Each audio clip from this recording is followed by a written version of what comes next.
사실 정탐 사건 이후 45년 동안 갈렙이 어떻게 지내왔을까 개인적으로 한번 상상을 해보았습니다. 그 당시 정탐 사건으로 인해 민족적으로 크게 두각을 나타낸 두 사람이 있습니다. 그 사람이 바로 갈렙과 여호수아입니다. 나이도 서로 비슷하고 각 지파에서 대표로 뽑힐 만큼 영향력도 있는 사람들입니다. 그리고 거기에 정탐을 다녀온 후 다른 사람들은 다 부정적인 보고를 할 때 긍정적인 보고를 했던, 어쩌면 갈렙과 여호수아는 신앙의 동지였으며 벗이었을지 모릅니다.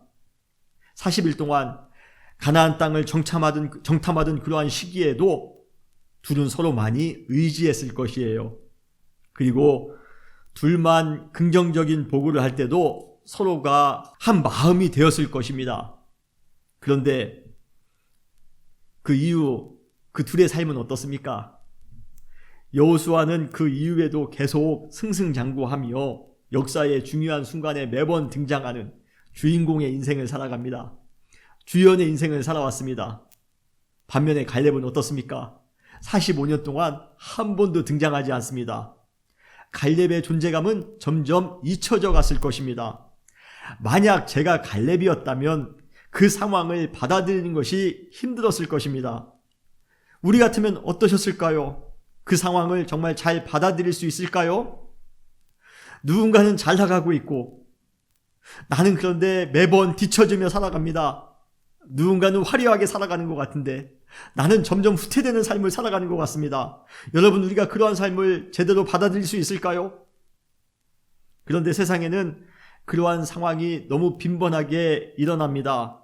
정치판이나 회사에서, 아니면 조그만한 동네에서도 나보다 잘 나가는 사람이 등장하는 순간 나의 존재는 희미하게 멀어져 갑니다.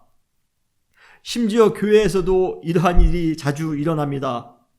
내가 맡을 때보다 더 부흥하는 여선교회, 남선교회를 보면서, 내가 맡을 때보다 더 인정받는 교사나 찬양 팀원들을 보면서, 나보다 더 음식을 잘하는, 친교를 잘하는 새신자를 보면서 우리는 서운한 마음을 갖습니다. 그리고 그때 우리의 마음은 자기 스스로에 대한 열등감과 상대방을 향한 시기와 질투, 그리고 그러한 현실에 대한 짜증과 분노로 가득 채워지게 됩니다.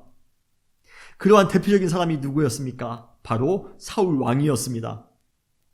골리앗을 제거한 이후 민심이 다윗에게로 기울어집니다. 급기야 사울이 죽인 자는 천천히요 다윗은 만만이로다 라고 부르는 여인들의 노랫소리를 들은 직후 사울의 불같은 질투심은 폭발하고야 합니다. 그리고 그의 인생은 그 이후로 아주 추하게 변합니다. 그러나 우리가 사울만 너무 나무랄 수 없는 이유는 안타깝게도 우리 역시도 그러한 사울의 전철을 밟으며 살아갈 때가 많이 있기 때문에 그렇습니다. 그런데 갈렙은 어떻습니까? 45년 만에 등장한 갈렙은 45년 전 정탐한 내용을 보고할 때와 마찬가지로 하나도 변한 것이 없습니다. 그의 마음에는 하나님의 약속과 성취에 대한 믿음으로 오히려 더 크게 가득 차 있었던 것이에요.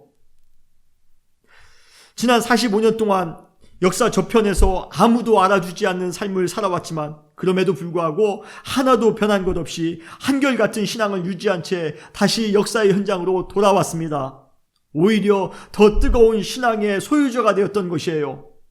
사랑하는 성도 여러분, 우리의 신앙을 냉랭하게 하려는 세상의 유혹에도 불구하고 갈렙과 같이 한결같은 신앙의 열정을 유지하며 살아가시는 우리 모두가 되시기를 주님의 이름으로 축원합니다.